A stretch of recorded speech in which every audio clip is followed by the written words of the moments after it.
In March, the Biden administration revised the rules regarding payment to employees who need to take leave for COVID-related illnesses and closures.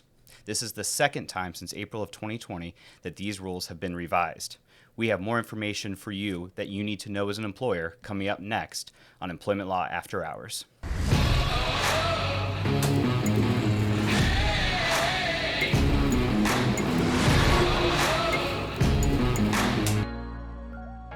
What's up, everyone? My name is Brian. And my name's Monica. And this is Employment Law After Hours, the weekly show where we spend 10 minutes or less analyzing the issues keeping employers and companies up at night.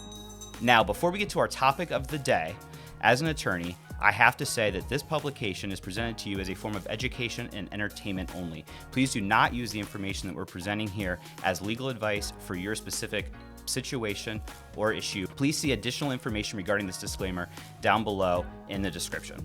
We are employed by a law firm out of Akron, Ohio.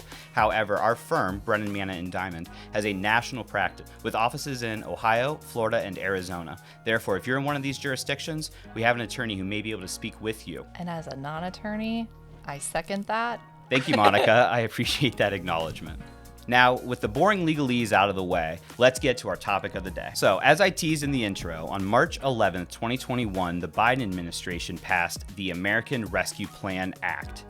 This $1.9 trillion COVID relief bill hopes to resolve many of the lingering questions and concerns that regard COVID-19 that is still felt deeply by Americans today. Some of the notable provisions of this act are the following. First, the American Rescue Plan extended the FFCRA leave entitlement through the end of September. That's going to be the main topic of our podcast today. Second, Biden's plan also extended and included a provision to cover payments for employees receiving COBRA payments. More on that next week. Third, there were changes to the unemployment benefits as well, with Biden bringing back extended payments to employees who remain on unemployment.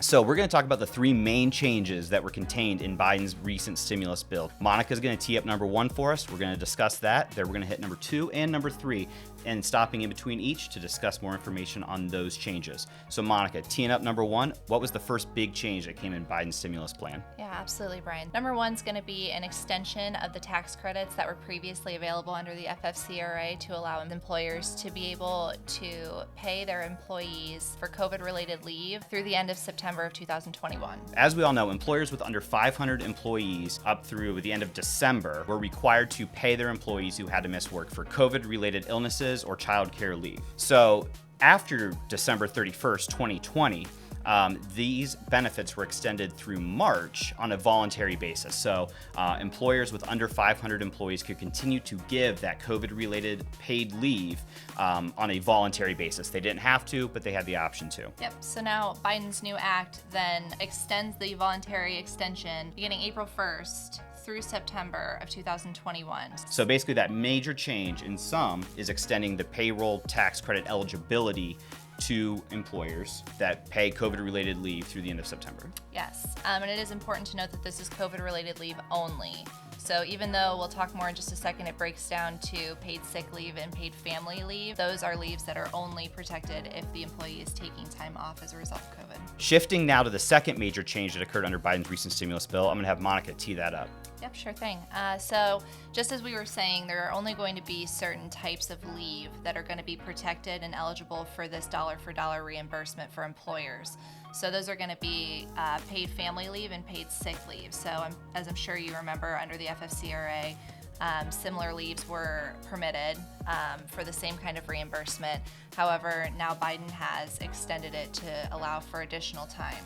So extending it for an additional time, can you go into what kind of additional time they're now going to give, into which leave they're going to give that additional time? You may remember that back in 2020, we allowed for our employees to take up to 2 weeks off sick if for a qualifying reason. So for example, if they were under a quarantine order, diagnosed with COVID, sick or ill with COVID-related symptoms, those kind of things. We are now providing that again on a voluntary basis.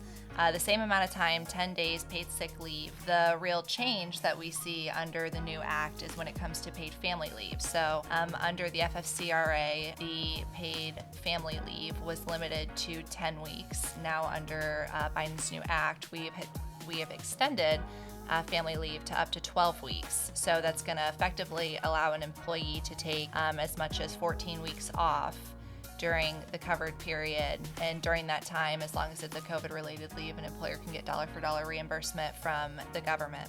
And that dollar for dollar reimbursement, just to clarify, is up to the established limits. Correct. Under the under the FFCRA and its 2 subdivisions. So the same limits that applied in 2020 are still in effect. So you only can receive the dollar amounts that we're going to put on the screen up to that amount as a payroll tax credit. Yes. They're not offering you necessarily dollar for dollar, only dollar for dollar up to that maximum, which again, we're going to put on the screen. Summarizing all that, the Biden administration added 2 weeks to the child care leave provisions of the FFCRA. Exactly. You still get 2 weeks of qualifying paid sick leave, and then you're going to get up to 12 weeks now paid child care leave up to that dollar amount for that child care leave, which again, we just put on the screen below. So Monica, are you ready to tee up the third big change that Biden had in the recent stimulus bill? Yeah, of course. As we mentioned earlier, the new changes went into effect earlier this month, April 1st.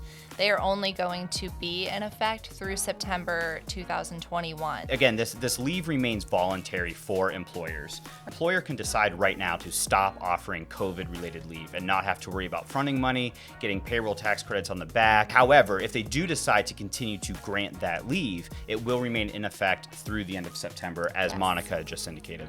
Another important fact to reiterate, the leave banks did reset to 0. So what that means is as of April 1st, 2021, every employee's leave banks reset to 0. So they've used 0 FFCRA time for EPSLA, which is the sick leave, or EFMLEA, which is the child care leave. So that's another important consideration that employers need to make as they're deciding whether to continue to grant COVID-related leave, is that, hey, all your employees are now going to get all that time back, plus the additional 2 weeks on the child care leave that Monica teed up. Big considerations coming for employers. Again, if the employer does not want that burden of having to continue to front that money for COVID-related leaves, they can begin analyzing to shut off COVID leave altogether and revoking any COVID-related policies that they had in effect. You actually could do that all the way back starting January 1st of this year. However, many employers are now considering revoking it now after April 1st because of that leave bank reset. So that is going to conclude it for our first episode, and we really appreciate you sticking around. Come back next week. We're going to discuss that second change that's in the American Recovery Act that concerns